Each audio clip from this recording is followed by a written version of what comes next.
2023 құлыны таза қанды ағылшын, бойы 1,65, бағасы 2 миллион теңге деп тұр, саудасы бар.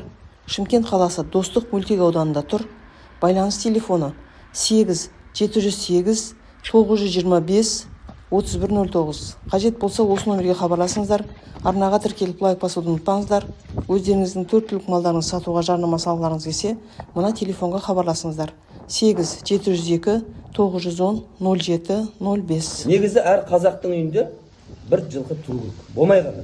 Неге десе, бабаларымыз айтады, жылқы тұрған үйге, жылқы кісінеген үйде дейді, жын жоламайды дейді. Сосын аттың басынан ұруға болмайды екен. Оның берекесі бағы басында болады екен. Ат ұстағаннан кейін оған су бересіз ба, шөп бересіз ба, арқандайсыз ба, жем бересіз ба, бәріне сауап екен. Пайғамбар сөзсізден қиямет қайымға дейін ат ұстаудың дұрыс екенін айтып кеткен. Қиямет қайымға дейін етаж үйде тұрсаңыздар, қай болса да бір жерге алып, сонда анау үйде ат болғаннан кейін бала мінеді ғой.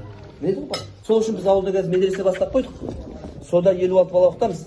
Бірақ аптасына бір күн міндетті түрде айғырға мінетін болады біздің балалар.